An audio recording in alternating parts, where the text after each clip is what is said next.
Hit 1, hit 2 సినిమాలతో విజయవంతంగా తన దర్శకత్వ ప్రయాణం మొదలుపెట్టాడు శైలేష్ కొలను. ఇప్పుడు హిట్ 3తో మరో హిట్ తన ఖాతాలో వేసుకున్నాడు.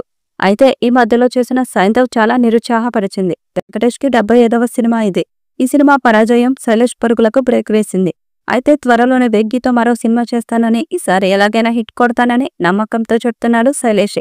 సైంధవ్ ఫ్లాప్ అయిన తర్వాత వెంకటేష్ తనకు మానసికంగా అండగా నిలిచారని, తమిద్దరి మధ్య బాండింగ్ పెరిగిందని, తనకు మెంటర్గా మారారని, ప్రతి విషయంలోనూ వెన్నుదన్నుగా నిలిచారని, అలాంటి హీరోకి హిట్ ఇవ్వలేకపోయానన్న బాధ తనలో ఉందని చెప్పుకొచ్చారు శైలేష్.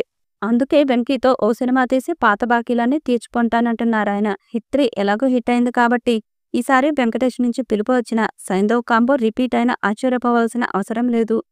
శైలేష్ వరుసగా యాక్షన్ థ్రిల్లర్లు, ఇన్వెస్టిగేషన్ డ్రామాలు తీస్తున్నాడు. వాటికి కాస్త బ్రేక్ ఇవ్వాలనుకుంటున్నాడట. ఆయన రొమాంటిక్ కామెడీ జోనర్లో ఓ కథని సిద్ధం చేయాలనుకుంటున్నారట. వినోదాత్మక చిత్రాలంటే వెంకీ తక్కువ గుర్తొస్తారు. వెంకీ కోసం ఆయన కామెడీ టచ్ ఉన్న కథని రాసుకుంటే ఈ కాంబోకి తెరతీసినట్టే. అన్నట్టు నాగార్జునతో శైలేష్ ఓ సినిమా చేయబోతున్నారన్న వార్త గట్టిగా చక్కర్లు పడుతుంది. ఇందులో నిజం లేదని, తాను నాగ్ని కలవనే లేదని, కాకపోతే నాగ్ అంటే తనకు చాలా ఇష్టమని క్లారిటీ ఇచ్చారు శైలేష్. ఈ వీడియోపై మీ అభిప్రాయాన్ని కామెంట్ బాక్స్ లో తెలియజేయండి. ఈ వీడియో మీకు నచ్చితే లైక్ చేయండి, షేర్ చేయండి, కామెంట్ చేయండి. మరిన్ని అప్డేట్స్ కోసం మన ఛానల్ ని సబ్స్క్రైబ్ చేయండి. అలాగే పక్కనే ఉన్న గంట సింబల్ని గట్టిగా కొట్టండి.